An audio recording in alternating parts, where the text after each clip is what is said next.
Allah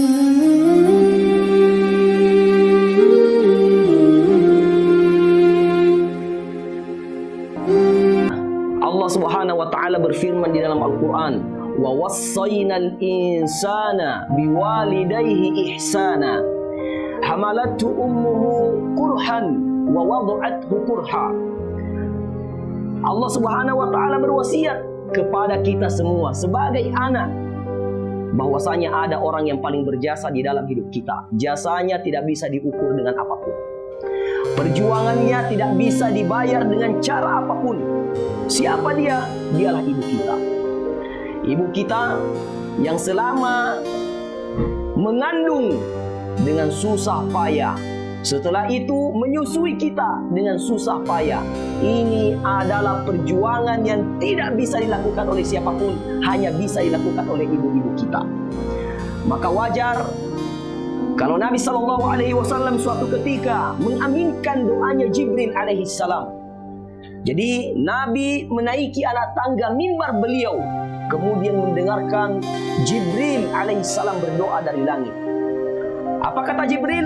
Ya Allah, laknatlah, binasakanlah siapa orang-orang yang menemukan orang tuanya, khususnya ibunya, di usia sudah tua, sudah senja, kemudian dia tidak berbakti kepadanya.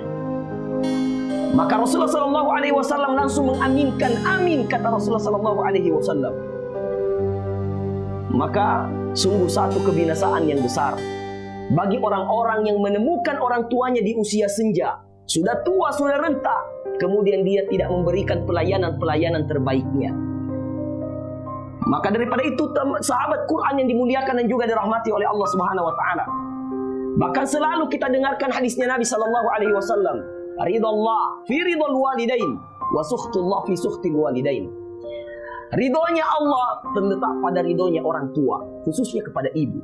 Dan murkanya Allah Subhanahu wa taala pun demikian, terletak pada murkanya orang tua kita. Maka mari kita berbakti kepada ibu kita, muliakan, bahagiakan, senantiasa hadirkan kebahagiaan dalam hidupnya. Jika ia ridho kepada kita, maka Allah Subhanahu wa taala juga ridho kepada kita semuanya. Tidak ada guna salat kita, tidak ada manfaat puasa-puasa kita, bahkan haji umrah kita, tidak ada gunanya, tidak ada nilainya di hadapan Allah kalau ibu kita, orang tua kita tidak ridho kepada kita. Maka ibu kita sebagai orang yang paling berjasa, yang paling banyak pengorbanannya untuk kita, mari banyak-banyak kita mendoakannya dan melakukan kebaikan-kebaikan untuknya, berbakti kepadanya, bahagiakan hidupnya, jadikan ia orang yang paling istimewa di dalam hidup kita. Maka Allah Subhanahu wa taala akan memudahkan semua urusan dan juga hajat-hajat kita insyaallah. Bakti kita kepada ibu kita merupakan jihad kita sebagai seorang anak, supaya Allah Subhanahu wa taala memberikan keberkahan dalam hidup kita dan keselamatan untuk kita nanti di hari kiamat insyaallah. Amin ya rabbal alamin.